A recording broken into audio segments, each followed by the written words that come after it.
இப்போ இதை வந்து பேக்கு கட் பண்ணிட்டு அளவு எடுத்து வேஸ்ட் கட்டு பேக்கு கட் பண்ணிட்டேன். இப்போ வந்து நான் ஃப்ரண்ட் கட் பண்ண போறேன். ஃப்ரண்ட் கட் பண்ணும்போது என்ன பண்ண போறோம்னா அளவு வந்து இடுப்பு அளவு கரெக்டா இருக்கான்னு நம்ம பார்க்கணும். ஏன்னா நம்ம வெட்டிட்ட பின்னாடி சைடு அடிக்கும் போது அளவு கம்மியாயிரும். சில பேருக்கு வந்து பேக் அதிகமா இருக்குக்கா ஃப்ரண்ட் கம்மியா இருக்குன்றீங்கல்ல. இப்போ அளவு ப்ளவுஸ் இருந்துச்சுன்னா அதுல அளவு பார்த்து எக்ஸ்ட்ரா வச்சு நம்ம கிராஸா வச்சு கட் பண்ணிக்கிறோம். ஆனா இப்போ அளவு ப்ளவுஸ் வச்சு வெட்டல, அளவு வச்சுதான் வெட்ட போறோம். ஸோ அளவுல எப்படி அளக்குறதுன்னு சொல்றேன், வாங்க வீடியோக்குள்ள போகலாம்.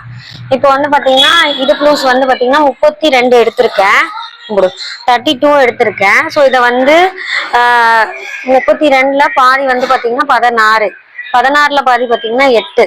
ஸோ ஃப்ரண்டோட ஒரு பக்கத்து லூஸ்க்கு வந்து எனக்கு வந்து 8 தேவைப்படுது. அதை 4 பங்கிட்டோம்னா 8 வருது. ஸோ 8 தான் அளவு, கரெக்டான அளவு. இப்போ இதுல எவ்வளவு இருக்குன்னு அளவு நம்ம கரெக்டா பார்க்கணும். இப்போ 1.5 இன்ச்சு எக்ஸ்ட்ரா மார்ஜின் விட்டதை நான் தனியா விட்டுட்டேன், அதை நான் எடுத்துக்கல. இந்த அக்குள் அளவு இங்க இருக்குன்னா இங்க இருந்து ஸ்ட்ரைட் கோடு 1.5 இன்ச்சு விட்டுட்டேன். இப்போ இது எவ்வளவு இருக்குன்னா மொத்தம் வந்து 9.5 இருக்கு, 9.5 இருக்கு அளவு.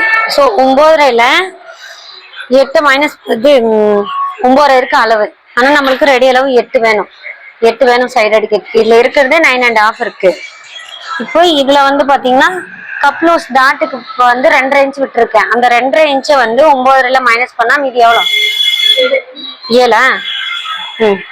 7 வருது. ஸோ இப்போ 7 வச்சோம்னா பாடி லூஸ் வந்து நம்மளுக்கு 8 வருது, பினிஷிங்ல 8 வருதுன்னும் போது 7 வச்சோம்னா 1 இன்ச்சு கம்மியா இருக்கு. அப்போ நீங்க சைடு அடிக்கும் போது என்னடா கம்மியா இருக்கு அப்படின்னு யோசிப்பீங்க. அதுக்குதான் என்ன பண்ணணும்னா இப்போ இங்கதான் அளவு நம்ம எக்ஸ்ட்ரா 1.5 இன்ச்சு மார்ஜின் விட்டுருக்கோம்னா அதுல இருந்து 1 இன்ச்சு எக்ஸ்ட்ரா வச்சுட்டு இப்படி கிராஸா கோடு போட்டுட்டோம் அப்படின்னா நம்மளுக்கு சைடு அடிக்கும் போது அந்த 1 இன்ச்சு வந்து மைனஸ் ஆகாது.